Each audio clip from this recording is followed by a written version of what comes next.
नमस्कार प्रवीणजी. नमस्कार. प्रवीणजी, आजच्या या दीपस्तंभच्या मालिकेमध्ये आपला व्यवसाय प्रवास आपण उलगडणार आहोत. त्याच्या आधी पूर्ण BBNG टीमकडनं, दीपस्तंभ टीमकडनं मी आमोद खरे तुमचं स्वागत करतो आणि आपली परवानगी असेल तर आपण आजच्या मुलाखतीला लगेच सुरुवात करूया. अगदी जरूर.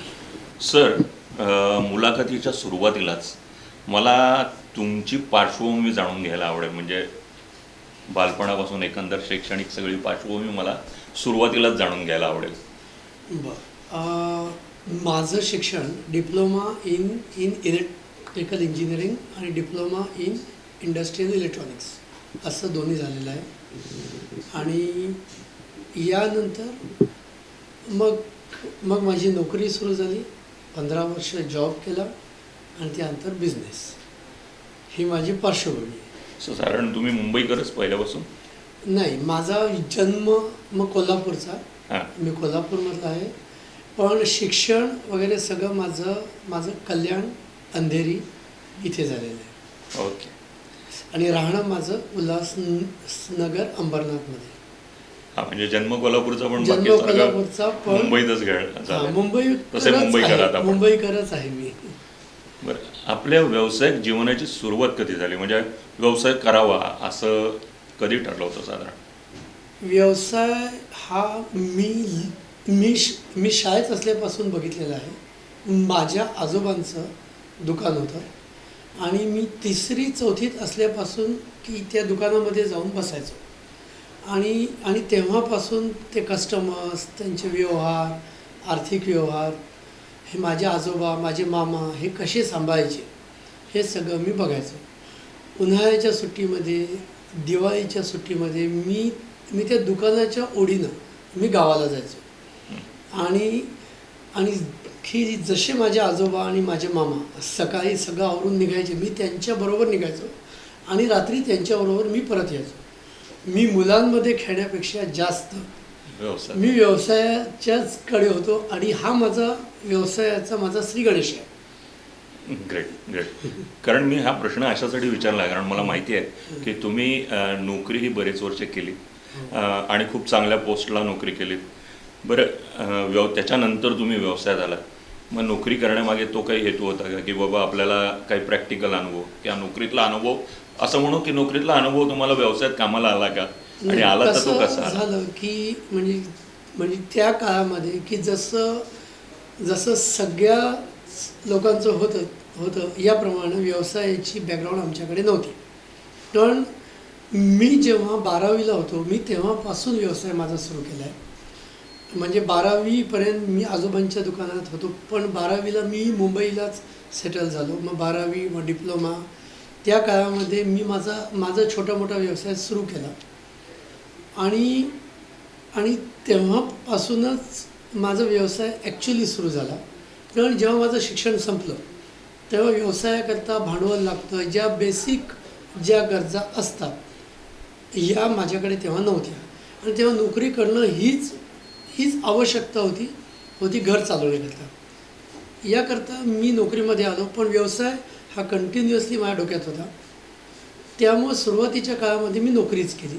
कारण नोकरी करताना आपल्याला व्यवसायातच उतरायचं आहे हे डोक्यात असल्यानं मी कुठल्याही मोठ्या नामांकित कंपनीमध्ये अप्लायच नाही केला. मी कुठंही परदेशी नोकरीचाही विचार नाही केला. मी स्मॉल स्केलच जॉब पकडला. आणि रिझन हे होतं की स्मॉल स्केल जॉबमध्ये व्यवसायाच्या सगळ्या अंगांची माहिती होते आणि सगळी अंग आपल्यालाच सांभाळावी लागतात. यासाठी मी जी नोकरी करणं मला आवश्यक होतं त्याचा उपयोग माझ्या बिझनेसच्या करताच मी करून घेतला. आणि जी काही नोकरी केली 15 वर्ष ही नोकरी मी केलीच नाही. मी तो बिझनेसच होता. फक्त माझी इन्व्हेस्टमेंट टाईमची होती की जसे एम्प्लॉईज कन्व्हेन्सचे व्हाउचर भरतात, कॉम्पेन्सेटरी ऑफ्स घेतात, मी माझ्या 15 वर्षामध्ये एकही व्हाउचर मी भरलं नाही. कारण व्हाउचर भरून कंपनीकडून पैसा सगळ्यांना ही नोकरीची मानसिकता आहे आणि मी तेव्हा स्वतःला ओनरच समजत होतो. यामुळे मी कधी व्हाउचर भरलं नाही, मी कधी कॉम्पेन्सटरी ऑफ घेतला नाही. मी माझ्या 15 वर्षाच्या आयुष्यात एकही कॉम्पेन्सटरी ऑफ नाही घेतला. म्हणजे थोडक्यात तुम्ही व्यावसायिक असण्याचा पूर्ण अनुभव नोकरीत घेत होता. येस. आणि जेव्हा नोकरीत होतो मी खूप जॉब्स बदलले. त्यावेळेला जे माझ्या कंपनीचे ओनर्स होते ते एखाद्या अवघड सिच्युएशनमध्ये ते कसा डिसिजन घेतात, एखादी अवघड सिच्युएशन सांभाळतात हे कशी, मग ती आर्थिक असू शकते, कामगारांची असू शकते, कस्टमरची अडचण असू शकते, टेक्नॉलॉजिकल अडचण असू शकते. मी हा सगळा अभ्यास या माझ्या नोकरीच्या काळात केला. Great great. म्हणजे हा अनुभव तुम्हाला व्यावसायिक म्हणून पुढे खूप कामी आला. खूप पण उपयोगी आला. ती मानसिकता जी होती ती महत्वाची होती की पहिल्यापासून व्यवसाय करायचा या व्यवसाय दृष्टीने नोकरी. हेच डोक्यात होतं आणि नोकरी ही मजबुरी होती. बरोबर. सर, अजून व्यवसायामध्ये असे 2 मतप्रवाह असतात. जनरली आपली माणसं कोर कॉम्पिटन्सी असलेल्याच व्यवसायामध्ये काम करतात किंवा ती असणंच गरजेचं आहे असं समजतात आणि काही जणांचं म्हणणं विकता यावं लागतं बस. तुम्ही कशाला महत्त्व देता? म्हणजे एज्युकेशन क्वालिफिकेशन हे महत्त्वाचं आहे, प्रॅक्टिकल नॉलेज हे महत्त्वाचं आहे का, एक्सपिरियन्स का बेचना आना चाहिए? तो बिझनेस हा प्रकार असा आहे की याच्यामध्ये 2 प्रकार आहेत. एक म्हणजे नुसतं मी एका जागेवरून घेतलं आणि दुसरीकडे विकलं आणि पैसा कमवला. आणि दुसरा जो व्यवसाय आहे यामध्ये की तुम्ही स्वतःची ओळख निर्माण करता, स्वतःचं रेप्युटेशन निर्माण करता आणि तुमचं नाव वाढवता. आणि जी माझी विचारसरणी ही दुसऱ्या तऱ्हेची आहे, म्हणजे की स्वतःची ओळख निर्माण करणं. याकरता तुम्हाला तुमच्या बिझनेसच्या बद्दलची टेक्निकल माहिती संपूर्ण असणं हे अत्यंत आवश्यक आहे. आणि नुसतं ट्रेडिंग हे करणं ही दुकानदारी झाली, इकडून घेतलं तिकडं विकलं. आपल्या देशामध्ये यालाच धंदा समजला जातो, पण हा धंदा नाही आहे. हा एक स्वयंरोजगाराचा भाग आहे की मी इकडून घेतलं आणि तिकडं विकलं. रिअल जो बिझनेस आहे हा म्हणजे स्वतःची ओळख मार्केटमध्ये निर्माण करणं आणि ती वाढवणं आणि स्वतःचं अस्तित्व दाखवणं. आणि त्याकरता तुमच्याकडे एज्युकेशन हवंच आणि तुमच्या फील्डमधल्या टेक्निकॅलिटीची संपूर्ण माहिती पाहिजे. येस. त्याशिवाय तुम्हाला 100% यश नाही मिळत. 100% यश पाहिजे असेल तर या दोन्ही गोष्टीची अत्यंत आवश्यकता आहे. मग ह्याला एक उपप्रश्न असा की जनरली आपण 10वी होतो, मग इंजिनिअरिंगकडे जातो. आता तुम्ही लिफ्टसारख्या याच्यामध्ये आलात तर ते शिक्षण तुमचं त्याचं जे काही शिक्षण आहे किंवा ते पहिले झालेलं होतं किंवा त्या शिक्षणाचा या व्यवसायात ते तुम्हाला जे माझं शिक्षण झालं सर धोपट मार्गानं की आपल्याला इंजिनियर व्हायचं आहे हेच डोक्यात होतं. इंजिनियर व्हायचं आहे आणि व्यवसाय करायचा आहे. इलेव्हेटर्सशी काहीच संबंध नव्हता. सुरुवातीच्या काळातली माझं 2 डिप्लोमा झाली. यानंतर मी खूप मोठमोठ्या कंपन्यांमध्ये काम केलं. मी डिझाईन डेव्हलपमेंटमध्येच काम केलं, कारण की मला माहीत होतं आपल्याला बिझनेसमध्ये यायचं आहे तर आपली टेक्निकल ॲबिलिटी चांगली असायला पाहिजे. त्यामुळे मी सुरुवातीपासून डिझायनिंगच्या मध्येच मी आलो. जवळ 5-6 वर्ष मी वेगवेगळ्या डिझायनिंग फील्ड्समध्ये काम केलं, कारण बिझनेसमध्ये यायचं तर कुठलीही सिच्युएशन समोर उभी राहील याची गॅरंटी नसते. आणि फक्त मी हे शिकलो आहे आणि हे मला माहीत नाही हे म्हणू शकत नाही. त्यामुळे मी अगदी संपूर्ण असं प्लॅनिंग करून आमच्या फील्डमधल्या वेगवेगळ्या डिझायनिंग फील्डमध्ये मी काम केलं. आणि की त्यानंतर ॲक्सिडेंटली इलेव्हेटर्सच्यामध्ये मी शिरलो. मला इलेव्हेटर्सची माहिती नव्हती. इलेव्हेटर्समध्ये इरॉस इलेव्हेटर ही त्या काळातली मुंबईमधली सगळ्यात टॉपची कंपनी होती. यांच्याकडे HODची जागा रिकामी होती आणि HOD करता टेक्निकली साऊंड माणूस लागतो. तर मला विचारलं की तुम्ही याल का. आणि तेव्हा मला काहीच इलेव्हेटरबद्दल माहिती नव्हतं. मी म्हटलं चला, मी घेतला जॉब पण मी जसं त्यामध्ये शिरलो असं मला समजलं की इंजिनिअरिंगमध्ये जर तुम्ही टेक्नॉलॉजिकली बघितलं तर तिथं सगळ्यात उच्च तंत्रज्ञान हे स्पेसचं असतं. याच्यानंतरचं जे तंत्रज्ञान आहे हे म्हणजे विमानं, बरोबर, एरोस्पेस, आणि त्याचे पुढचं तंत्रज्ञान म्हणजे लिफ्ट.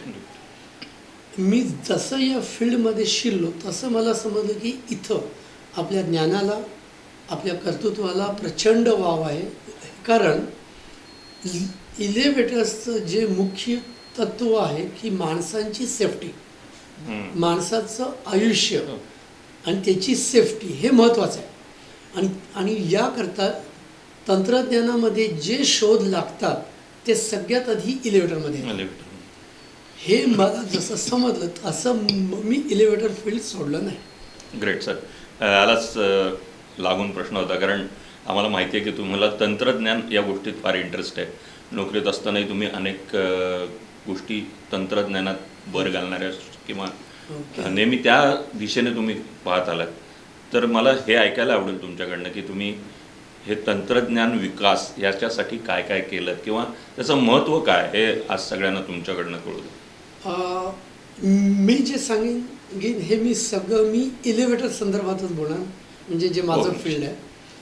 पूर्वीच्या काही जेव्हा इंजिनिअरिंग होऊन इलेव्हेटरमध्ये शिरलो त्या काळामध्ये आपल्याकडे इलेव्हेटरची टेक्नॉलॉजी अगदी बालिश स्वरूपात होती, खूपच बालिश होती. जे लिफ्टचे कंट्रोलर होते हे 2-2 कपाट्या एवढे मोठे कंट्रोल होते.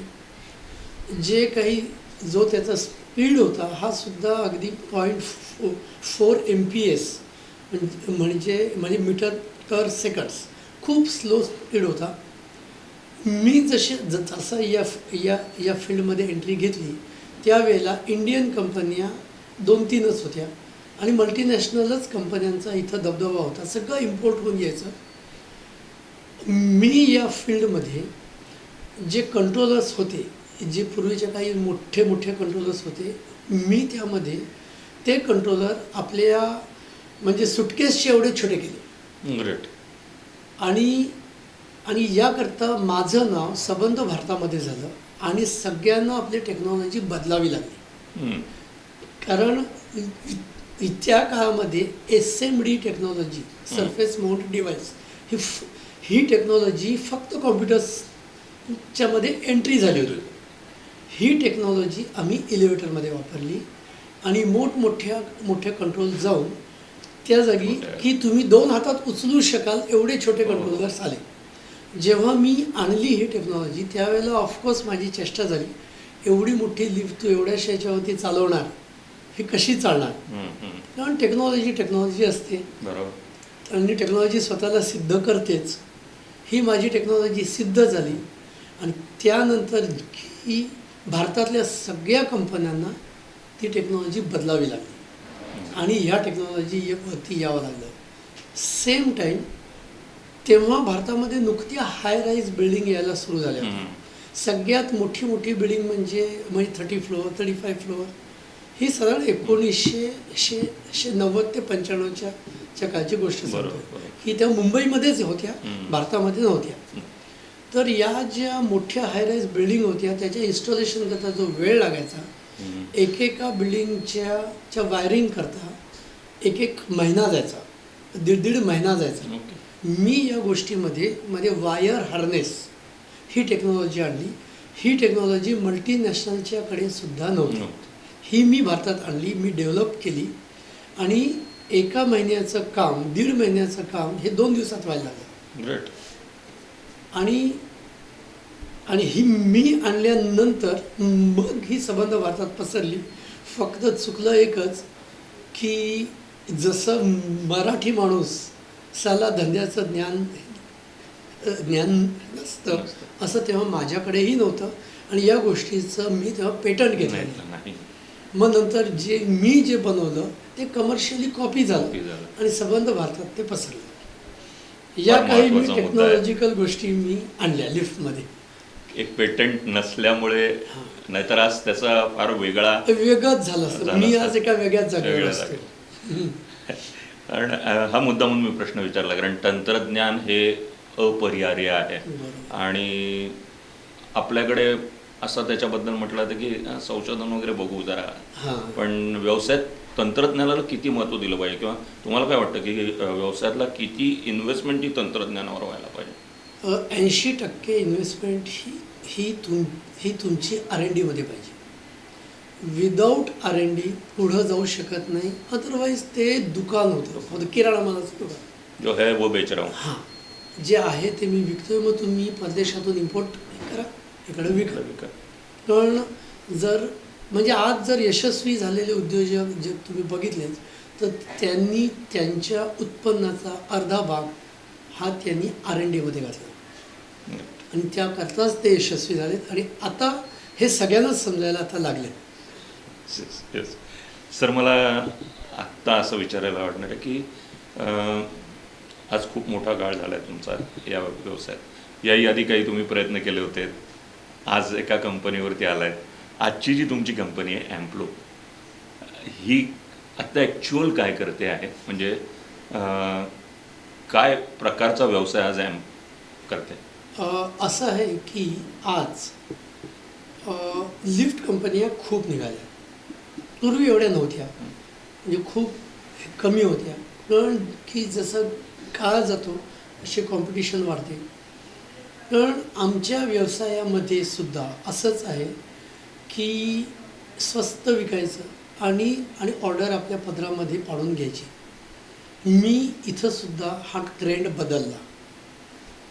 मी इथे लिफ्टच्या मध्ये मी काही तंत्रज्ञान आणलं, की नवीन मी तंत्रज्ञान आणलं की ज्याला टच बटणं म्हणतात. हे टच बटणं भारतामध्ये नव्हती, हे सगळं इम्पोर्ट व्हायचं. मी हे टचची बटणं मी आणली स्वतः डिझाईन केली. त्यानंतर अजून एक टेक्नॉलॉजी आहे डेस्टिनेशन म्हणून, डेस्टिनेशन लिफ्ट. मध्ये सुद्धा खूप लोकांना अजून हे माहिती नाही आहे, हा शब्द ऐकला नाही आहे. मुंबईसारख्या मेट्रो सिटीमध्ये फक्त साऊथ मुंबईमध्ये फक्त मल्टीनॅशनल्स ही टेक्नॉलॉजी विकतात. जेव्हा करोना काळामध्ये आमच्याकडे टाईम होता, मी या काळामध्ये ही टेक्नॉलॉजी डेव्हलप केली इंडियामध्ये, आणि भारतामध्ये ही टेक्नॉलॉजी असणारा एकटा मी माणूस आहे, दुसरं कोणीच नाही आहे. आणि ही डेस्टिनेशन लिफ्ट मी टेक्नॉलॉजी आणली आहे आणि ती मी बसवतो. याचा मागचा उद्देश हा आहे, जे 100 लोक विकतात, आपण 101 होण्यात काय अर्थ नसतो. अशा यानं आपलं ना अस्तित्व राहत ना काहीच राहत. करेक्ट. R&D हे कंटिन्युअस राहायला पाहिजे आणि काहीतरी नवीन हे एव्हरी 6 मंथ्स हे बिझनेसमध्ये यायला पाहिजे. हे मी आणतो. एव्हरी 6 मंथ्स मी लिफ्टमध्ये काहीतरी नवीन आणतो. आज अजून एक टेक्नॉलॉजी आहे, डायरेक्ट अप्रोच याला म्हणतात. ही डायरेक्ट अप्रोच टेक्नॉलॉजी जी मी आणली मार्केटमध्ये, ही कुणाला ऐकून सुद्धा माहिती नव्हती. यामध्ये कसं असतं की रेग्युलर लिफ्ट स्लो होतात, स्लोमध्ये चालतात आणि तुम्ही तोपर्यंत हात बांधून उभे राहता, मग तो दरवाजा उघडतो, तुम्ही बाहेर पडता. डायरेक्ट अप्रोचमध्ये लिफ्ट सरळ येते आणि थांबते विदाऊट एनी जॉब. जेव्हा तुमची 25 फ्लोअर 35 फ्लोअरची बिल्डिंग आहे, तुम्हाला प्रत्येक फ्लोअरला 2-3 सेकंद एक्स्ट्रा जातात. 70-75 सेकंड्स तुमचे वाया जातात. आपल्याला बोलताना 75 सेकंड हे छोटे वाटतात, पण जेव्हा तुम्ही उभे असता तेव्हा ते खूप मोठे वाटतात. ही इफिशियन्सी आहे, ही लिफ्ट ॲप्लिकेशनमधली इफिशियन्सी आहे, ही मी आणली. आणि माझा जो सेल आहे हा माझा टेक्नॉलॉजी सेल आहे, माझा मटेरियल सेल माझा नाही. माझा कन्सेप्ट हा टेक्नॉलॉजी सेलचा कन्सेप्ट आहे. ग्रेट. सर, त्याचबरोबर मला असं विचारायला आवडेल की आज भारतभर तुमच्या लिफ्ट आहेत, भारताच्या बाहेरही तुम्ही बरंच काम केलं आहे. म्हणजे ते किती देशांमध्ये तुम्ही काम केलं आहे, किंवा आज बाहेरच्या देशांमध्ये आणि भारतात काम करताना तुम्हाला काय फरक जाणवला? की माझं भारतामध्ये माझ्या काही मोठ्या कंपन्यांशी टायअप झाला आहे आणि भारताबाहेर ज्या कंपन्या आहेत की त्या सगळ्या मल्टीनॅशनल आहेत, त्या त्यांचा सेल डॉलरमध्ये होतो, हं, हं. भारतातला सेल रुपयामध्ये होतो. यामुळं आज gulf countries, African countries, even युरोपमधल्या काही कंट्रीजसुद्धा हं, हं. आज भारतामध्ये येतात, रुपयामध्ये परचेस करतात आणि त्या तिथं डॉलरमध्ये मध्ये मध्ये देतात. या तऱ्हेनं आमच्याकडे काही कस्टमर्स आले. त्यांनी आमची टेक्नॉलॉजी बघितली. आमची टेक्नॉलॉजी कुठल्याही तऱ्हेनं कुठल्याही पेक्षा कमी नव्हती. मग की त्यांनी आमच्याकडून घेतला आणि अशा तऱ्हेनं आमचा एक्सपोर्ट झाला. हं. या तऱ्हेनं Yes, आमचा yes, एक्सपोर्ट yes. झाला. म्हणजे कदाचित बाहेरच्यांच्या पेक्षा चांगली टेक्नॉलॉजी स्वस्तामध्ये काकणभर आपली तुमच्याकडनं सरसच असते हां. आणि त्यांच्यापेक्षा स्वस्त. स्वस्त या USP वरती तुम्ही बाहेर पोचलात. एक्झॅक्टली की हां. जसं आज आपलं चांद्रयान. हा जस्ट मी त्याच पॉईंटवर येणार होतो. एक्झॅक्टली. ग्रेट आहे. आणि त्यालाच अनुसरून खरं तर माझा हा प्रश्न होता की तुम्ही बऱ्याच कंपन्यांबरोबर टायअप केले, सामंजस्य करार केले. आता एक ट्रेंड असतो की मी करतोय ना व्यवसाय, माझा चाललाय, माझ्याकडे सगळं आहे, तरीसुद्धा असं तुम्ही केलं, त्यामागे काय भूमिका होती आणि याची आवश्यकता बाकीच्या नवीन व्यावसायिकांच्या दृष्टीने तुम्ही सांगावीत असं मला वाटतं. कसं असतं, बिझनेस हा फक्त मी करतो, एकटा करतो, यानं त्याची वाढीवरती लिमिटेशन्स येतात. जेव्हा बिझनेस वाढवायचा असतो तेव्हा तुम्हाला भरपूर इंजिन्स जोडावे लागतात. जोडवलं. की जसं टेकडीवरती चढता, डोंगरावरती चढताना रेल्वे एका इंजिनवरती चढत नाही. तुम्हाला मागं पण एक इंजिन लावावं लागतं आणि समोर पण एक एक्स्ट्रा इंजिन लावावं लागतं. हा बिझनेस पण हाच प्रकार आहे. सुरुवात करताना एकटे असता, एका लेवलच्यापर्यंत तुम्ही जाता, पण यानंतरचं जे एक्सपान्शन आहे त्यामध्ये तुम्हाला भरपूर वेगळे डिसिजन्स हे घ्यावे लागतात.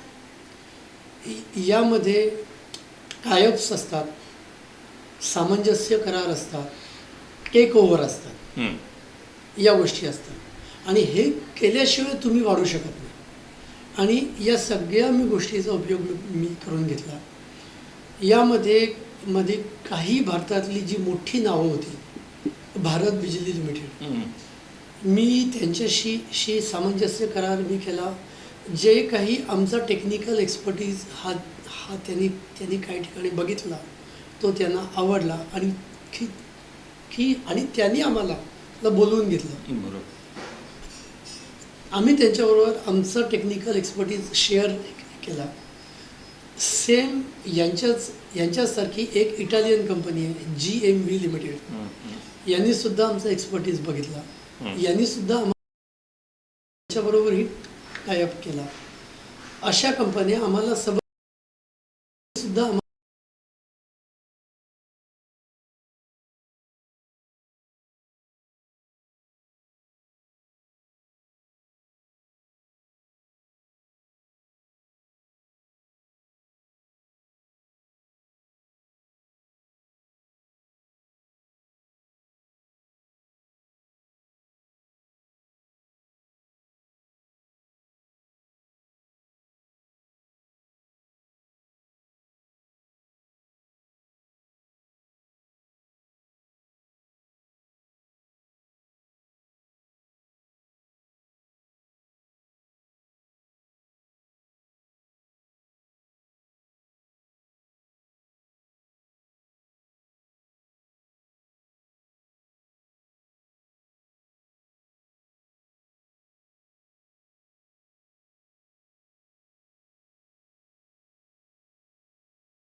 पर्यंतबरोबर टायअप खूप छान.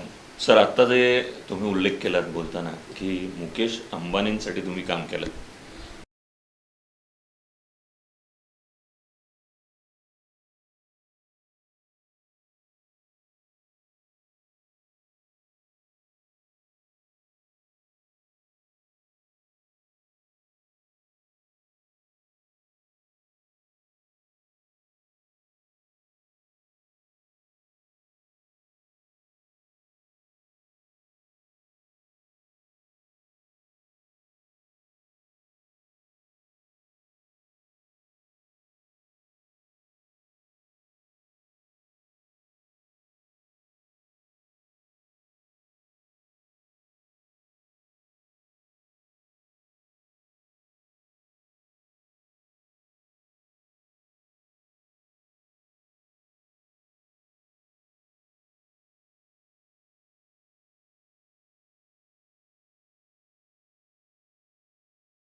एक्झॅक्टली. सर, आपल्या कंपनीचा आता आवाका मोठा आहे, मॅन्युफॅक्चरिंग आहे.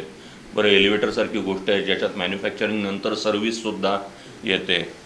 आता हे सगळं करायचं, एवढा मोठा सगळा पसारा सांभाळायचा, तर टीमसुद्धा तशीच असावी लागते. बरोबर. आत्ता आणि आत्ताच्या मॉडर्न याच्यामध्ये टीमला प्रचंड महत्त्व आहे, की तुमची टीम जशी असेल तसा तुमचा व्यवसाय पुढे जात असतो. या टीम बिल्डिंगबद्दल तुमचं मत काय, किंवा तुम्ही कशा पद्धतीने विचार केलात तुमची टीम उभी करताना? टीम उभी करताना याच्यामध्ये खूप म्हणजे फॅक्टर येतात. सायकोलॉजीचा पण थोडासा अभ्यास येतो त्यामध्ये, की जशी आपली अपेक्षा असते आयुष्यामध्ये आपण एक एक स्टेपवरती चढायला पाहिजे, तशी आपल्या एम्प्लॉईजची पण अपेक्षा असते की आपण सुद्धा आयुष्यामध्ये एक एक स्टेजवरती चढायला पाहिजे. मी त्या गोष्टीकडे जास्त लक्ष दिलं आणि याकरता माझ्याकडे जे एम्प्लॉईज आहेत हे 15-15, 20-20 वर्ष जुने आहेत. कुठल्याही माणसाची करिअरच्या सुरुवातीला फक्त एक आर्थिक अपेक्षा असते की मला इन्क्रिमेंट हे मिळावं, मला पगार मिळावा. थोड्या वर्षानंतर मग त्याच्या आवश्यकता बदलतात. त्यानंतर त्याची अपेक्षा असते की थोडं मला अधिकार मिळावेत. यामध्ये काही काळ गेल्यानंतर मग त्याला सत्ता हवी असते. सत्ता मिळाल्यानंतर मग त्याला रेकग्निशन हवं असतं. या स्टेजेस आहेत. मी या स्टेजेसच्या वरती बारकाईनं लक्ष दिलं आणि जी माझे एम्प्लॉईज जे आधीपासून आले, मी जसा जसा त्यांचा अनुभव हे वाढत गेला असं मी त्यांना या गोष्टी देत गेलो. सगळ्याच गोष्टी पैशामध्ये नसतात. अधिकार, सत्ता आणि रेकग्निशन हे प्रत्येकाच्या आयुष्यातल्या मोठ्या गोष्टी असतात. त्या मी त्यांना दिल्या आणि हे मी देत असताना सायमल्टेनियसली त्यांच्यावरती जबाबदाऱ्या टाकत गेले. हं. जबाबदाऱ्या ही घेत गेले आणि त्याबरोबर अधिकार घेत गेले. जसे अधिकार घेत गेले तशी सत्ता आली आणि जशी सत्ता आली तसं त्यांना रेकग्निशन मिळालं. आज मार्केटमध्ये माझ्या बरोबरीनं जे माझे एम्प्लॉईज आहेत यांनाही ओळखलं जातं. Great great. कारण वर्क डेलिगेशन हा एक मुद्दा असतो नेहमी. मी हा प्रश्न विचारण्यामागे थोड्या नवीन व्यावसायिकांच्या दृष्टीने हा प्रश्न आहे. व्यवसायात येताना प्रत्येकजण सर्व काही मीच या तत्वावर चालतो आणि अनेक वर्ष कदाचित याच गाराड्यात राहतो. तर तुम्हाला सुद्धा सुरुवातीला कधीतरी हा विषय तुमच्यासाठी असेलच. बरोबर. तुम्ही या विषयात कसं काम करत गेलात? हा विषय म्हणजे असा आहे की आधी अंड का आधी कोंबडी, की मी बिझनेस तर सुरू केला आहे, सगळी कामं मी स्वतः करतो आहे, पण माझ्याकडे बिझनेस कमी आहे म्हणून मी कोण घेऊ शकत नाही. आणि आणि कोणी मी घेऊ शकत नाही म्हणून बिझनेस वाढत नाही. आधी अंड का आधी कोंबडी हे कुठंतरी हे सर्कल हे तोडावं लागतं आणि बिझनेसमनला हे समजायला पाहिजे हे सर्कल कधी आणि कुठं तोडायचं. आम्ही याच्याकडे लक्ष दिलं की एका वेळेला शक्य नसताना सुद्धा आम्ही माणसं एम्प्लॉय केली. आणखी त्यांच्यावरती जबाबदाऱ्या टाकल्या आणि आणखी त्या माणसांना डेव्हलप केलं की त्या रिस्पॉन्सिबिलिटीज उचलण्याकरता सगळे तयार होतात. फक्त आपल्याला विश्वास हवा समोरच्या माणसावर आणि त्याच्यातला विश्वास आपल्याला जागा करावा लागतो. म्हणजे त्याचा स्वतःचा विश्वास हे आम्ही केलं आणि त्यांचा विश्वास निर्माण झाला आणि की आपोआप आमचं वर्क डेलिगेशन होत गेलं. पण सुरुवातीला ही अवघड गोष्ट असते हे, कारण कुठलाही बिझनेसमध्ये सुरुवातीला लिक्विडिटी नसते आणि जी मेंटॅलिटी असते, अरे आपला मी पैसा येणारा याला देतोय, याचा मला किती उपयोग होणार आहे ही एक गोष्ट, आणि आपली सिक्रेट्स, बिझनेस सिक्रेट्स ही मला याला शिकावी लागणार आहे, उद्या हा स्वतःचा बिझनेस टाकेल. या ज्या मानसिक गोष्टी आहेत यातून बाहेर यावं लागतं. म्हणजे मानसिक लेवलवरती आणि बौद्धिक लेवलवर या दोन्ही तयाऱ्यात झाल्याशिवाय हे सर्कल तुटत नाही. याशिवाय हे विशेष सर्कल हे तुटत. Great great. कसं आहे की आत्ता तुम्ही म्हटलं वर्क डेलिगेशन म्हटलं, टीम तयार केली. हा सगळा व्यवसाय चालवायला सतत पैसा लागतो आणि बहुतेक व्यावसायिकांचा किंवा सर्वसाधारण सर्व नवीन येणाऱ्या व्यवसायांचं म्हणणं असं असतं की अरे पैसा कुठे आहे, पैसा पाहिजे ना मोठं व्हायचं तर. बरोबर. मग या सगळ्याला तुम्ही कसं काय मॅनेज केलं? कारण सतत लागणारा पैसा, इन्व्हेस्ट होणारा पैसा, तुम्ही म्हणताय तंत्रज्ञानासाठी इन्व्हेस्ट केलेला पैसा, तर ह्याच्या रकमा मोठ्या आहेत. मग हे सगळं मॅनेज कसं काय? एक्झॅक्टली हा प्रश्न जो कोणी व्यवसाय सुरू करतो नवीन, या प्रत्येकासमोर येतो. असाच माझ्यासमोरही आला. त्यामध्ये थोडंसं फायनान्सचं सुद्धा शिक्षण असावं लागतं आणि नॉर्मली बिझनेसमन फक्त टेक्निकल गोष्टीकडे लक्ष देतो की म्हणतो की हा माझा एक्सपर्टीज आहे आणि त्याच्यावरती बिझनेस करायचा प्रयत्न करतो. पण असं नाही आहे की तुम्हाला फायनान्सचं पण शिक्षण घ्यावं लागतं. यामध्ये फायनान्स आपल्याला जो काही लागणार आहे हा उभा कसा करायचा, हा मिळतो कुठं आणि घ्यायचं किती हे पण ज्ञान पाहिजे. आणि जे इन्कम आपल्याकडे येतं आहे या इन्कममधला एक भाग हा तुम्हाला R&D करता आणि तुमच्या इन्फ्रास्ट्रक्चर करता बाजूला काढावा लागतो. या ज्या गोष्टी असतात या गोष्टी संस्कारातून येतात. म्हणजे खरं सांगायचं तर हे कोणी शिकवत नाही. म्हणजे की तू आता असं तू आता असं वाग असं नाही कोण सांगत. कुठला अभ्यासक्रम नाही, असा अभ्यास क्रम नाही. आपले आई वडील, आपले शिक्षक, आपले गुरुजन, आपले मेंटॉर हे आपल्याला त्यांच्या वागण्यातून शिकवत असतात. आणि या वेळेला जर आपलं ध्येय जर फिक्स असेल तर आपण या गोष्टी शिकतो. की एक अमाऊंट माझ्याकडे येते, माझा धंदा सुरू झाला आहे, माझा इतका सेल होते, मला एवढा मिळतो. आता कुठलाही धंदा वाढण्याकरता तुमच्याकडे R&D पाहिजे. तुम्ही R&Dला पैसा घालणं आवश्यक आहे. तर येणाऱ्या पैशातलं 1% मला R&Dला खर्च करायचं आहे. येणाऱ्या पैशातला 1% हे मला इन्फ्रास्ट्रक्चरला सुद्धा घालायचं आहे. नाही तर R&D करून उपयोग नाही. नाहीतर R&D करून उपयोग नाही. हे सगळं ज्ञान हे तुमच्या डे टू डे ऑब्झर्वेशनमधून येतं. एक बिझनेस करणारी व्यक्ती ही कधी झापडं बांधून हे चालू शकत नाही. तो सगळं बघावं लागतं, सगळं समजून घ्यावं लागतं आणि ते आपल्या बिझनेसमध्ये इम्प्लिमेंट हे सुद्धा करावं लागतं. चौफेर लक्ष असावं लागतं. ही त्याची आवश्यकता आहे. आपला फायनान्सचाच विषय चालू आहे म्हणून मी विचारतो की परत असे 2 प्रवाह आहेत की बाबा कर्ज विर्ज करू नये आणि काहींचं म्हणणं असं आहे की व्यवसाय करायचा तर कर्ज काढून केला पाहिजे. आपण कुठल्या या विचाराला बाबतीत जो आदर्श ठेवला आहे मी, हा गुजराती आणि सिंधी लोकांचा ठेवला आहे. हे माझ्या आयुष्यातली ही 35 वर्ष सिंधी लोकांच्यात गेली आहे. मी त्यांना जन्मापासून ते माझ्या 35व्या वर्षापर्यंत बघितलं. धंदा कधी आपला पैसा टाकून हे करायचा नसतो, असा कधी होतच नाही. कर्ज हे लागतंच, हे घ्यावंच लागतं. फक्त ते घेताना ते आपण किती घ्यायचं आणि कुठल्या लेव्हलच्या पर्यंत घ्यायचं याकरता आपले संस्कार उपयोगी पडतात. ते कर्ज घेतलेलं आपण योग्य कारणाकरता वापर करतोय का याकरता संस्कार उपयोगी पडतात.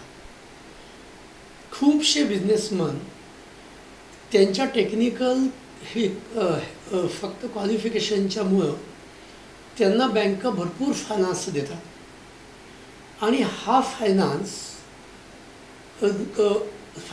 हे चुकीच्या कन्सल्टिंगमुळं पर्सनल इन्व्हेस्टमेंटच्याकडे डायव्हर्ट होतो आणि ही मोठी चूक होते बिझनेसमॅनची.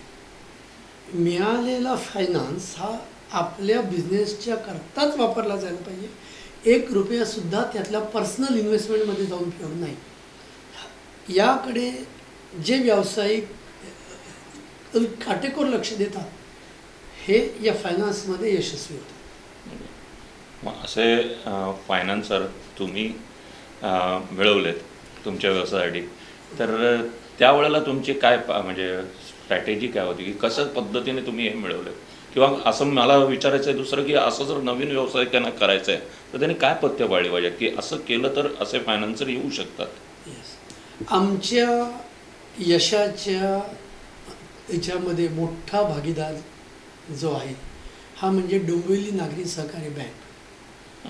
डोंबिवली नागरी सहकारी बँकेतनंच हे जे मी आज जे बोलतोय हे ज्ञान मला तिकडनंच मिळालं की फायनान्स वापरायचा कसा, हातात पैसा आला तरी त्याच्या रिपेमेंट्स ही वेळेवरती व्हायला पाहिजे.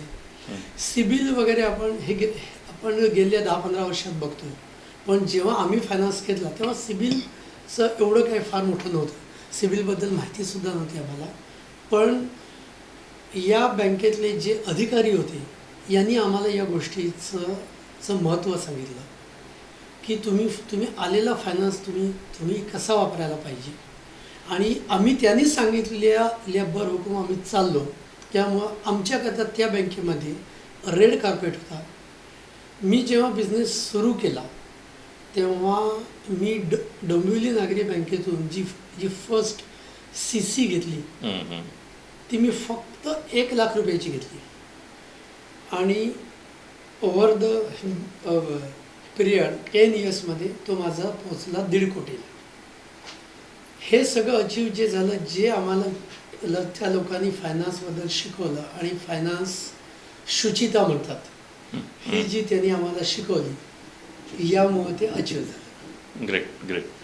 सर आता व्यवसाय म्हटलं की स्पर्धाही आलीच आणि तुम्हाला तर कायम बहुराष्ट्रीय कंपन्या यांची स्पर्धा राहिली. मग यासाठी तुम्ही काही स्ट्रॅटेजी डिझाईन केली होती का? हो, मी सुरुवातीपासूनच स्वतःला मल्टीनॅशनलशीच कम्पॅरिझन केलं. मी कधीच स्वतःला लोकल कंपन्यांच्या कम्पॅरिझनमध्ये कधीच नाही ठेवलं. आणि मल्टीनॅशनल कंपन्या कुठल्या स्पेसिफिकेशन देतात, मल्टीनॅशनल कंपन्यांची वैशिष्ट्य काय, त्याच्यावरती कॉन्सन्ट्रेट केलं आणि त्यांच्याकडे डेफिशियन्सी काय याचा पण स्टडी केला. आणि मी माझा बिझनेस सुरुवात करताना बिल्डर्सना जे सांगावं लागतं की जे मल्टीनॅशनल जे देतात हे सुद्धा आम्ही देतो, हे दाखवलं. टेक्निकल स्पेसिफिकेशन आधी कम्पेअर केली आणि नंतर त्यांना सांगितलं की मल्टीनॅशनलचा हा प्रॉब्लेम आहे, जे तुम्ही सफर होत आहे, जे तुमचा मेंटेनन्सची ह्याची कॉस्ट आहे, जी तुमचा सर्व्हिस आहे, या सगळ्या गोष्टीमध्ये तुम्हाला प्रचंड पैसा द्यावा लागतो. या बाजूला आम्ही पॉझिटिव्ह आहोत की तुम्हाला आमच्याकडे प्रचंड पैसा ओतावा नाही लागत आणि सेम टाईम सर्व्हिससुद्धा तुम्हाला पर्सनलाइज्ड मिळते, कारण आमची माणसं तुमच्याच गावातली माणसं आहेत की म्हणजे ज्यांना तुम्ही ओळखता. Correct correct. ही माझी मार्केटिंग स्ट्रॅटेजी राहील आणि अशा तऱ्हेनं मी मल्टीनॅशनलला मी करायचा प्रयत्न केला आहे. आज कोकणमध्ये मी अजूनही मल्टीनॅशनलला शिरू नाही दिलेलं आणि आमचा जो भाग आहे अंबरनाथ बदलापूर यामध्ये सुद्धा मल्टीनॅशनलला थोपवलं आहे असं मी म्हणेन. ओके. जेवढी माझी जी ताकद आहे त्यानं मी थोपवलं आहे. मी काय थांबू शकत नाही एका सर्टन लेवलच्या नंतर की शेवटी ते मल्टीनॅशनल्सच आहेत. पण जी छोट्या म्हणजे छोटे बिल्डर्स आणि छोट्या लोकांची जी मेंटॅलिटी होती, म्हणजे चांगलं मिळतं ते मल्टीनॅशनल कडनंच मिळतं, ही त्यांची मेंटॅलिटी ती बदलू शकतो. Great great. थोडंसं ग्राहकाची मेंटॅलिटी बदलणं येस, आपल्या टेक्नॉलॉजीच्या जीवावरती. बरोबर. तसंच आता व्यवसाय आला की बऱ्याच गोष्टी त्याच्याबरोबर येतात. एक ट्रेंड असा असतो की व्यवसाय म्हटलं ना की ॲडजस्टमेंट कराव्याच लागतात आणि काही असे ठाम मताचे असतात की मी माझ्या तत्वांवरच चालतो. मला माहिती आहे तुम्ही त्या बाजूचे आहात. तर तुमच्या पण आयुष्यात असे प्रसंग आले असतील की बाबा थोडा बेंड करना पडेगा, असे काही आलेत का? आणि आले त्यावेळेला तुम्ही ते कसे फेस केले? आले म्हणजे खूप आलेत प्रसंग. एक जो अगदी माझ्या आयुष्याच्या सुरुवातीला जो आला प्रसंग, जेव्हा भारत बिजलीची जी मोटर मी भारतामध्ये फर्स्ट टाईम टाकली आणि माझ्यासारखा दुसरी व्यक्ती भारतामध्ये नव्हती, यावेळेला त्यांनी जेव्हा मला टायअप करता विचारलं, मला भारत बिजलीकडे घेऊन जाणारी एक मध्यस्थ व्यक्ती होती आणि आणखी त्या मध्यस्थाला माझ्याबद्दल चांगली माहिती होती आणि तो म्हटला, तू एकदा सक्सेसफुल केलंस तर हे तुला उचलण्याचा प्रयत्न करणार, तर तू जायचं नाहीस, मी सांगत नाही तोपर्यंत. मी ओके म्हटलं त्याला आणि असंच घडलं. भारत बिजली स्वतः आले माझ्याकडे, आमच्याबरोबर काम करा. तेव्हा मी जे त्यांचे सर्वेसर्वा होते, CEO होते, मी त्यांना रिफ्यूज केलं. म्हटलं की असं मी नाही येऊ शकत तुमच्याबरोबर.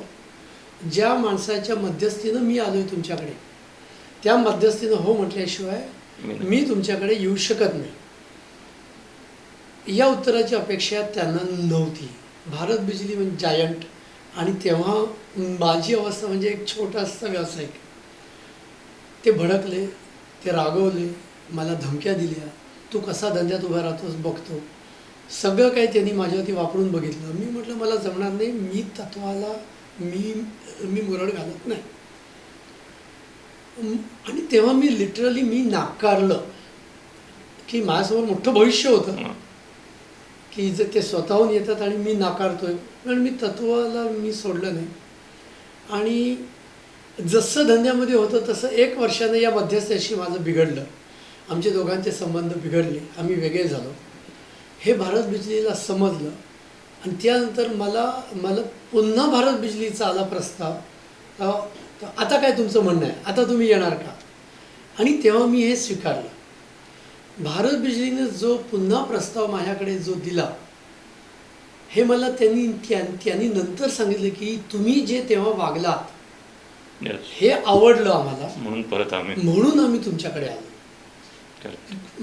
हे कारण जर तुम्ही तेव्हा संधी मिळते म्हणून जर तुम्ही एकाला बाजूला करून तुम्ही आमच्याकडे आला असता की तर आम्हाला सुद्धा विचार करावा लागला असता, उद्या तुम्ही आमच्याशी पण असे वागा. वा. हे एक उदाहरण होतं.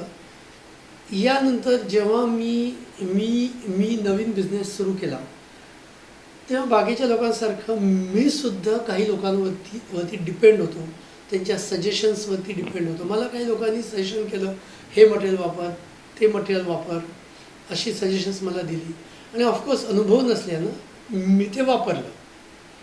आणि ज्या कस्टमर्सनी मला ऑर्डर ज्या दिल्या होत्या त्यांनी माझ्याकडे येऊन माझ्याशी बोलून माझ्यावरती विश्वास दाखवून माझ्या ऑफिसमध्ये येऊन त्यांनी मला ॲडव्हान्स देऊन मला ऑर्डर दिली होती की त्यांनी माझं ज्ञान आणि माझा सेटअप बघून.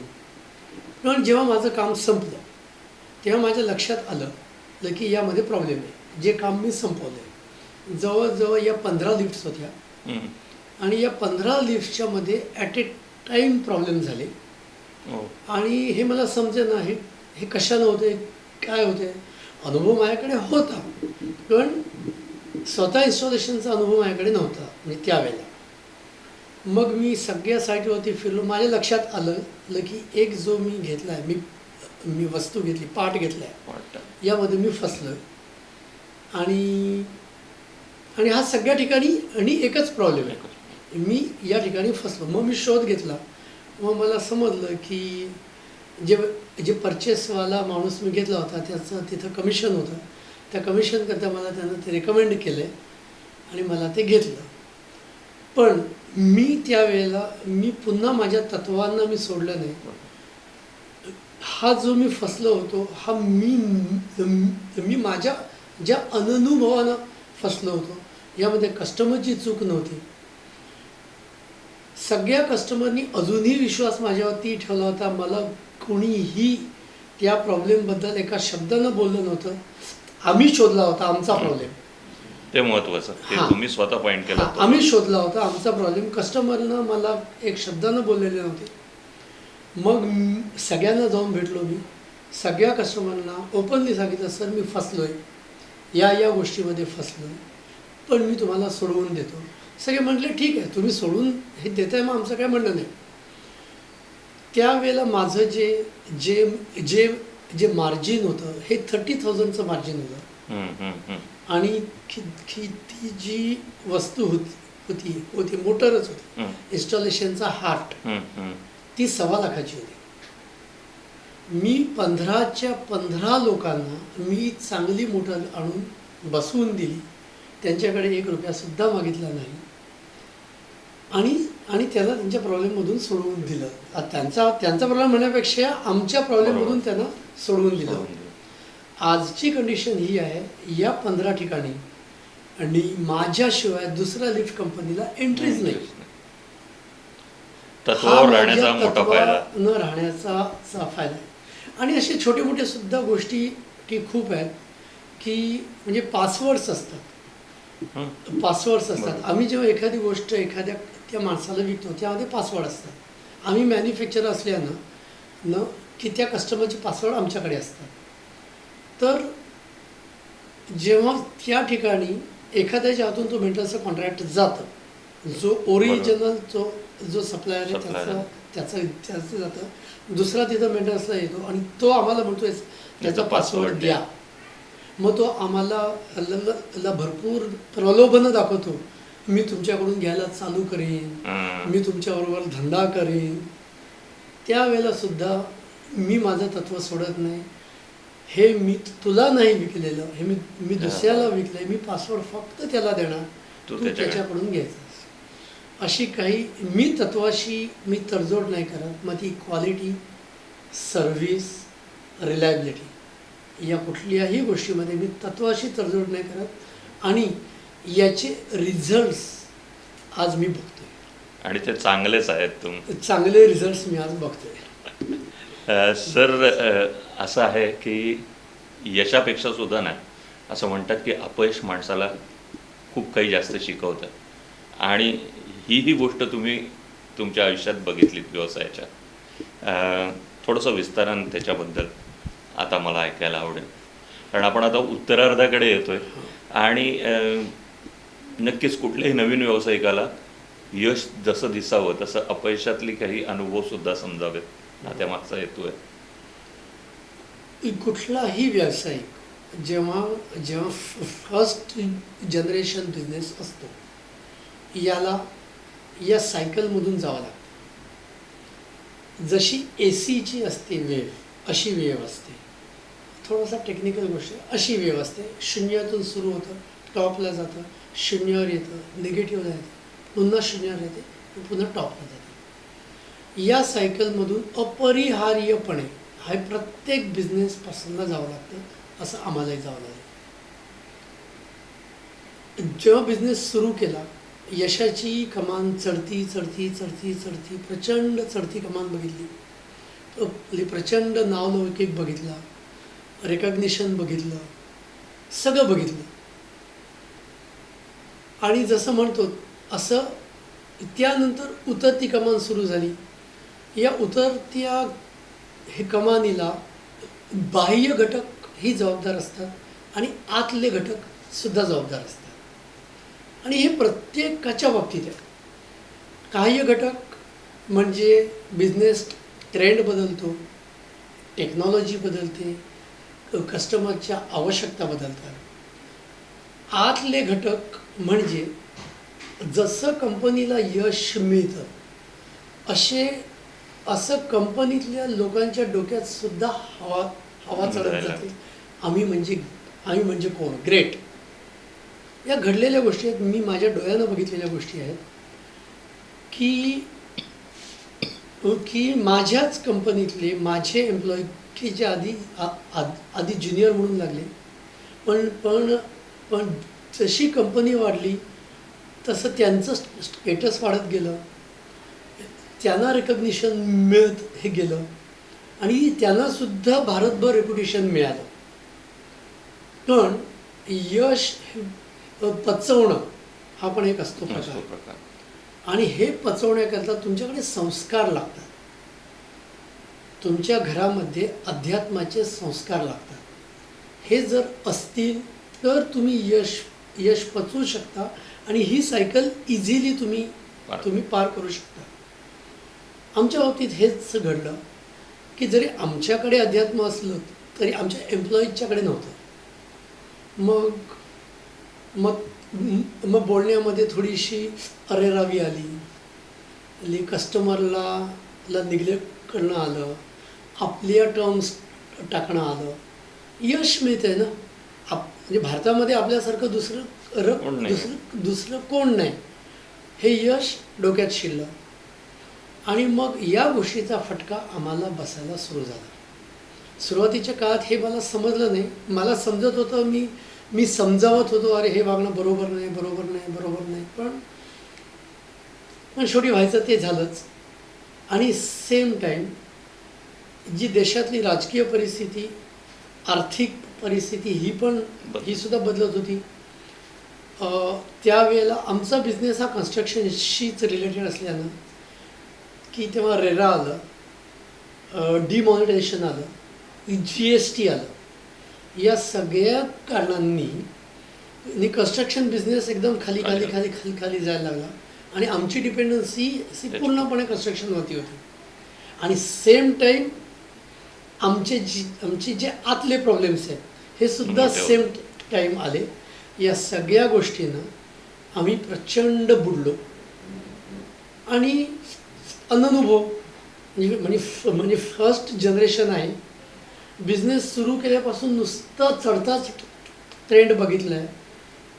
उतरता कधी बघितलाच नाही. बघितलं. मग मग या वेळेला आपण कसं वागायचं असतं याची माहिती नाही, हम्म, हम्म. सांगणारं कोणी नाही. कोणी नाही. म्हणजे फर्स्ट जनरेशन असल्यानं डोक्यावरती कोणी सांगणारं नाही. त्यामुळे जे घडायचं ते घडलं. आम्ही पूर्ण बुडलो. जवळजवळ मी 2.5 कोटीला बुडलो. हम्म. आणि 2.5 कोटी काही अशी नाही, छोटी अमाऊंट ती नाही आहे. आमच्या जागी दुसरा कोण असता तर सगळं सोडून आत्महत्या करून मोकळा झाला असता. पण असं नव्हतं. आमचा अध्यात्म हे जन्मजात आमच्या घरात आहे, चालतं. आणि मुख्यत्वे यामध्ये माझी बायको, हम्म, हम्म. हिची साथ मला एवढी प्रचंड मिळाली की तिनं ठरवलं आपण नाही फसवलेलं कोणाला. आपल्याकडून जाणून बुजून नाही फसवणूक झालेली. हम्म. आपल्याकडे धंद्याचं ज्ञान नव्हतं, बॅकग्राऊंड नव्हती, त्याकरता बोललो आहे. आपण या सगळ्या गोष्टीला सामोरं जायचं, कुठंही लपायचं नाही. आणि आम्ही हा डिसिजन घेऊन आम्ही सगळ्यांच्या समोर गेलो. सगळ्यात आधी आमच्या व्हेंडर्सच्या समोर गेलो. व्हेंडर्सला स्पष्ट सांगितलं आम्ही बुडलो. कारण आम्ही तुमचे सगळं जे आहे ते आम्ही देणार, फक्त तुम्ही आम्हाला सपोर्ट करा. जवळजवळ 15-20 इयर्स आम्ही धंदा त्यांना आम्ही दिला आहे. आणि 20 इयर्समध्ये कुठेही आमचे पैसे काय राहिले नव्हते. ही जी आमची बॅकग्राऊंड होती ही आमच्या वेंडर्सनी कन्सिडर केली. आणि आम्ही त्यांना म्हटलं जे तुमचे आत्ताचे जे पेमेंट आहेत आम्ही इमिजिएटली देऊ आणि या बरोबरीनं आधीचे देऊ. वेंडर्सने ऐकलं आणि असं आम्ही करत त्या खड्ड्यातून जो निगेटिव्ह पीक होता त्याच्यातून आम्ही वरती आलो. आम्ही आमच्या कस्टमर्सना भेटलो. कस्टमर्सना पण सांगितलं की आम्ही या तऱ्हेनं आम्ही बुडलो आहे, आम्हाला सपोर्ट हे करा. आमचा जो काय रेपो होता तो चांगला होता म्हणून कस्टमर्सनी पण सपोर्ट आम्हाला केला. आमचं जे पेमेंट येणार होतं त्यांनी इमिजिएटली दिलं. याकरता आम्ही वेंडर्सना देऊ शकलो. आणि त्यातून आम्ही वरती आलो. कस्टमर रिलेशन्स पण कामाला आली. Yes, customer relation, vendor relations यामधून आम्ही आलो वर. आणि यामधून आम्ही भरपूर काही शिकलो. एक म्हणजे की जेव्हा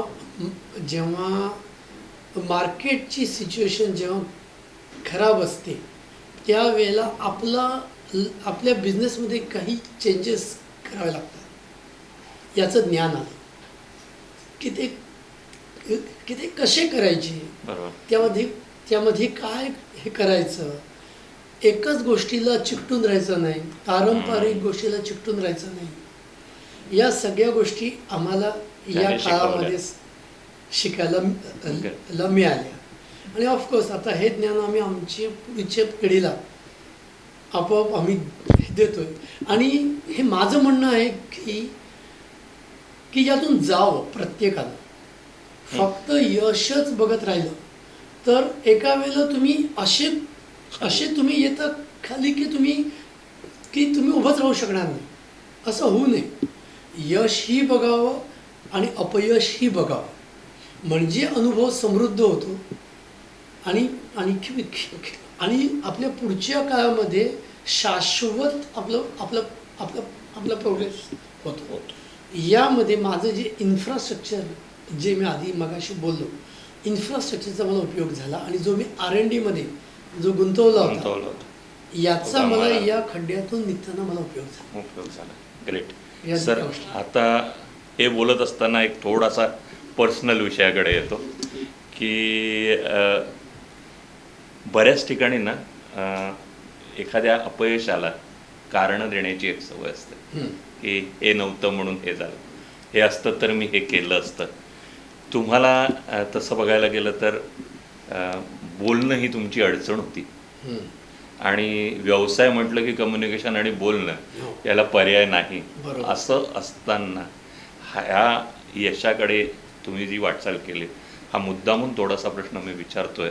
त्याला कारण देणं असतं त्यांच्यासाठी हे खूप मार्गदर्शक ठरेल की बेसिकमध्ये अडचण असताना सुद्धा पुढे जाता येतं. थोडं तुम्हाला चालणार असेल तर याविषयी आपण बोलूया. नाही, अवश्य, अगदी. उलट यातून मला काही गोष्टी या समाजासमोर घेऊन यायच्या आहेत. हा प्लॅटफॉर्म वापरून या गोष्टी मला समोर या ठेवायच्या आहेत. अपंगत्व हा विषय आहे का? जे अपंगत्व जे जे इझिली दिसतं यालाच अपंगत्व समजलं जातं. कारण अपंगत्व हे हे हे हे खूप प्रकारचं असतं.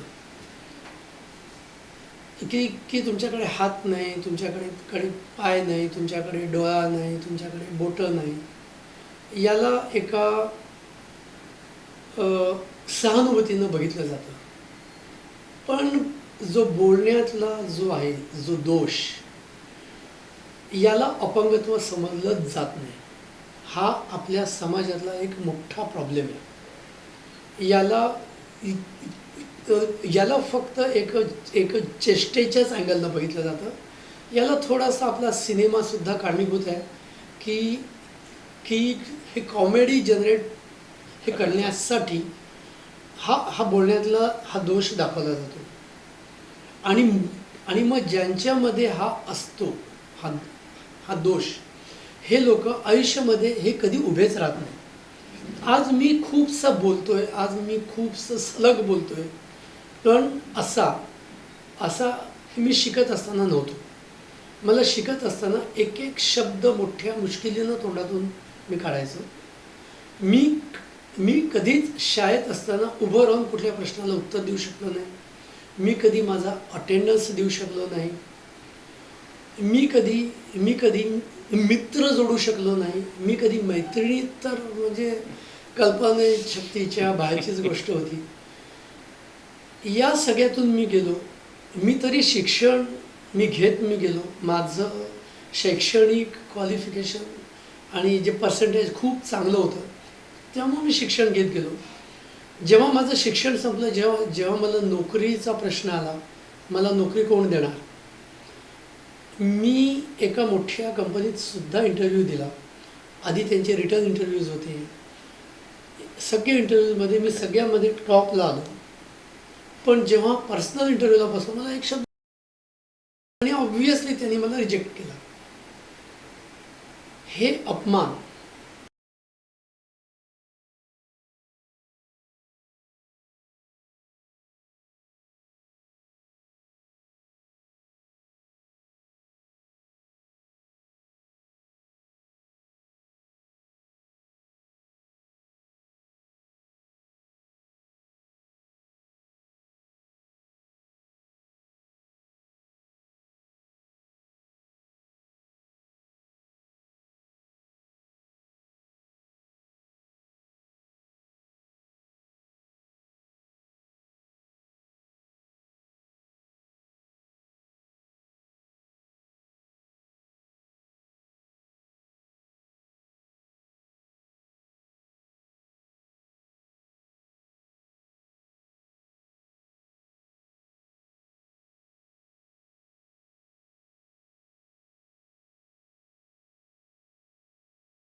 थोडासा हा प्रश्न विचारला. सर, जसं मगाशी म्हटलं मी की आता मुलाखत आपली उत्तरार्धाकडे येते.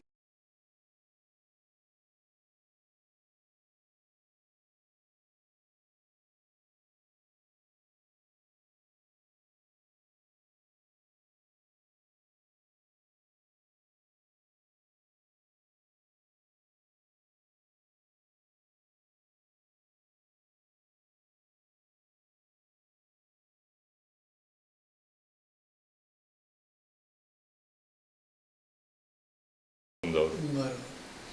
ॲसेट जनरेशन हे हे हे दोन ह्याचं तऱ्हेचं असतं.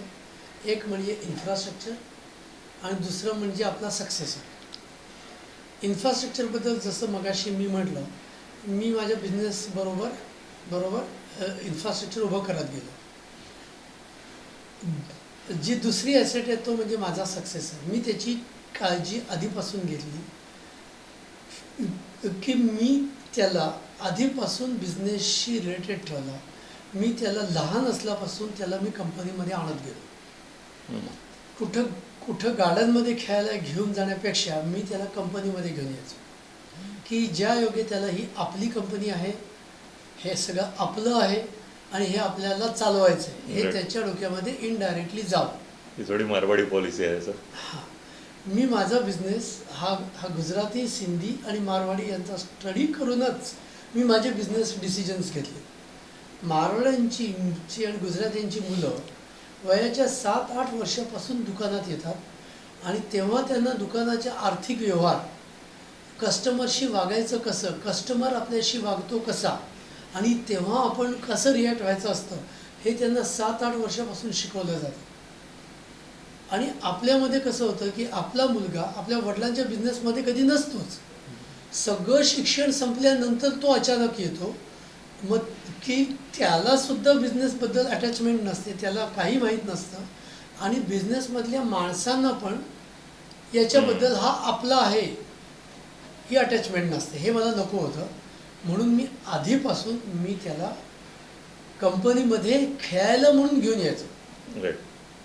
त्यामुळं की त्याच्यामध्ये पण बिझनेसबद्दल अटॅचमेंट झाली. हे आपलं आहे, हे आपल्याला उद्या बघायचं आहे ही जाणीव त्याच्यामध्ये निर्माण झाली. ही मी काळजी घेतली जाणीवपूर्वक. तर आपण आता थोडं उत्कर्षकडे वळूया. जसं आत्ता तुझे पप्पा म्हणाले की त्यांनी हे ठरवलं होतं की आपला सक्सेसर म्हणून त्यांनी तुझ्याकडे पहिल्यापासून बघितलं आणि त्याप्रमाणे ते करत गेले. तूही इथे लहानपणापासून येत होतास. आज जे सगळं तू या आपण असं म्हणूया व्यवसायात म्हणूया या फॅक्टरीमध्ये जे वावरतो आहेस ते आत्ता तू काय करतो आहेस आणि जे काही तुझ्या पप्पांनी तुझ्यासाठी अरेंज केलं त्याचे तुला नक्की फायदे कसे होणार आहेत, तुला काय वाटतं याबद्दल? तेच जसं पप्पांनी जसं सांगितलं की लहानपणापासून त्यांनी मला इथे ऑफिसमध्ये मला आणतायत, मी येतो आहे. ते एक अटॅचमेंट एक झाली आहे कंपनीबरोबर खूप अर्ली एजपासून. आणि कायम एक मनात होतं आहे की कंपनीकरता काहीतरी कॉन्ट्रीब्यूट करत राहावं. तर ह्या ह्यानं मी काही ना काही लहान लहान गोष्ट मी करत गेलो कंपनीकरता. आणि काही वर्ष अशी गेली त्यानंतर मी एक गोष्टी एक जबाबदाऱ्या मी घेणं सुरू केलं. जे सगळ्यात पहिलं मी सुरू केलं ते म्हणजे माझ्या माणसांबरोबर साईटवर जाणं, साईटवर जाऊन त्यांची कामं बघणं, त्यांच्याबरोबर शिकणं. आणि त्या पिरियडमध्ये मी कधीही त्या माणसांना ते मी ॲज अ एम्प्लॉयर आणि ते माझे एम्प्लॉई असं कधीच नाही बघितलं. कारण मी तिथे शिकायला जायचो, त्यांच्याकडून शिकायला जायचो. तर ते ॲज अ कलिग म्हणून आमचं कायम हे होतं वागणं एकमेकांशी. आणि खूपशा गोष्टी मी शिकलो त्यांच्याकडून. आणि तो जो बॉन्ड बनला त्या काळामध्ये त्या लोकांच्या बरोबर, ते लोक माझ्यापेक्षा खूप एजनेही जास्त होते, सिनियर होते माझ्यापेक्षा. आणि तो बॉन्ड आत्तापर्यंत तो बॉन्ड तसाच आहे. आत्ता माझ्या काही जबाबदाऱ्या काही त्या काळापेक्षा जरा बदलल्या आहेत. तेव्हा मी डिझायनिंग, बिल ऑफ मटेरियल ह्या सगळ्या गोष्टी बघायचो, साईट वर्क बघायचो. आत्ता सध्या मी जे बघतो आहे हे आता मार्केटिंग, सेल्स हे बघणं आता मी सुरू केलं आहे फ्रॉम लास्ट 1 year. ही सुरुवात आहे माझी आत्ता. आणि फ्रंटवर जाऊन जसं आधी पप्पा होते फ्रंटवरती, कायम माझी इच्छा होती की बिझनेस वाढवण्याकरता आपलं सेल्समध्ये आपलं मार्केटिंगमध्ये आपण जर सादर करू शकलो आपली गोष्ट, तरच आपण हा बिझनेस आपण हा वाढू शकतो. तर त्या आहे ना आता मी ह्यातही मी सुरू केलं आहे करणं. आणि पॉझिटिव्ह गोष्टी येत आहेत समोर. कारण निश्चित, कारण तू नवीन आहेस, तुझ्या काहीतरी नवीन कल्पना याच्यात नक्की असणार आहे. आणि स्टाफ पहिलाच आहे. हो. यामध्ये मी मी मी मी मी मी काही गोष्टी सांगू इच्छितो की याला बिझनेसमध्ये घेऊन यायचं हे तर माझ्या डोक्यात होतंच. पण जेव्हा प्रॅक्टिकल सुरुवात जेव्हा केली, तेव्हा मी त्याला लिटरली जो माझ्या कंपनीतला सगळ्यात बॉटमचा एम्प्लॉई आहे की जो ओजी उचलतो, मी सगळ्यात आधी त्याला त्याच्याबरोबर पडवलं. आमच्या इन्स्टॉलेशनमध्ये रेल्स आणि इतर गोष्टी या उचलून वरपर्यंत घेऊन जाव्या लागतात, म्हणजे फ्लोअरमध्ये वर घेऊन जाव्या लागतात. हा बेसिक सुरुवात होती. मी त्याला म्हटलं आधी रेल तू स्वतःच्या खांद्यावर उचल, तेव्हा ते कुठं दुखतं हे तुला समजेल आणि की तेव्हाच तू आपल्या माणसाची काळजी घेशील. जर ते कुठं दुखतं, कसं दुखतं आणि किती दुखतं हेच जर तुला कधी कळलं नाही की तर तू त्यांची काळजी कधी घेऊ शकणार नाही. आणि देवाच्या दयेनं यानं सुद्धा ती सगळी कामं कुठलीही तक्रार बिन करता त्यानं हे केली. आणि त्यामुळं त्याचा अगदी खालच्या माणसापासून ते वरच्या माणसापर्यंत त्याचे मैत्रीचे संबंध बनले. ग्रेट. हे महत्त्वाचं होतं. उत्कर्ष, तुला तुझ्या भवितव्यासाठी आमच्या BBNG परिवाराकडनं नक्की शुभेच्छा असणार आहेत. यालाच आपण पुढे नेतो आता की तुम्ही एक यशस्वी व्यावसायिक आहात. व्यावसायिक कधीच रिटायर होत नाही, त्यामुळे तुमच्या त्या विशलिस्ट सुद्धा असतील एक व्यावसायिक म्हणून, आणि प्रवीणजी म्हणून सुद्धा काही वेगळ्या विशलिस्ट असतील तर त्या आम्हाला ऐकायला आवडतं. बरोबर. जेव्हा मी बिझनेस सुरू केला तेव्हाच मी काही टार्गेट्स घेतली. ठीक आहे, टार्गेट्स घेतली, ते माझी विश लिस्टच्या मध्ये आहेत. यश मिळणं, होणं, हे मी सगळं कर्मण्येवाधिकार असते ते मा फलेषु कदाचन, मी याच नसतो, मी माझं कर्म करतो. यश येणं किंवा ते ते ते कधी मिळणार हे मी हवाला देवावर सोडतो. त्यातली माझी पहिली विश होती की माझ्याकडे 1000 एम्प्लॉई असावे. ही माझी पर्सनल जी विश होती. आपण जो जन्म घेतला आहे तर 1000 फॅमिलीचा मला पोशिंदा बनायचा आहे. मला फक्त माझ्या बायको मुलांची काळजी मला घ्यायची नाही आहे, तर 1000 फॅमिलीचा पोशिंदा बनणं हे माझ्या विशलिस्टमध्ये सगळ्यात टॉपला होतं. आणि रिगार्डिंग कंपनीविषयी जर म्हणायचं झालं तर हे माझं विशलिस्ट म्हणा, स्वप्न म्हणा, ध्येय म्हणा, हे असं आहे की ही कंपनी मला लिमिटेड बनवून मला फर्स्ट इंडियन एक्सपोर्टर बनायचं. आज इंडियामध्ये सगळं इम्पोर्ट होत आहे आणि इम्पोर्टेड गोष्टी आम्ही वापरतोय. त्या जागेवरती की मला एक्सपोर्टर बनायचं. मला फर्स्ट इंडियन एक्सपोर्टर, आमच्या फील्डमधला फर्स्ट इंडियन एक्सपोर्टर, हे माझ्या विशलिस्टमध्ये आहे. Great sir. नक्कीच तुमच्या विशलिस्ट पूर्ण होतील याबद्दल काही शंका नाही आहे. आता असं मला विचारायचं आहे तुम्हाला की BBNGमध्ये जे सगळे व्यावसायिक आहेत आमच्या संस्थेचे, ते सगळे असेच पहिल्या पिढीचे आहेत. बऱ्याच क्षेत्रातले वेगवेगळ्या विषयातले सभासद आहेत आणि कुठल्याही एका कंपनीला अनेक वेंडर्सची गरज असते. आपल्याही कंपनीमध्ये अशा वेंडर्सची गरज असेल त्यावेळेला तुम्ही BBNGच्या या सभासदांना, कारण आता तुम्ही BBNGचे सभासदसुद्धा झालेला आहात, तर जर काही अशी मदत करायची असेल तर तुम्ही काय सांगाल की असा काय बेसिक क्रायटेरिया तरी त्यांच्याकडे असायला हवा?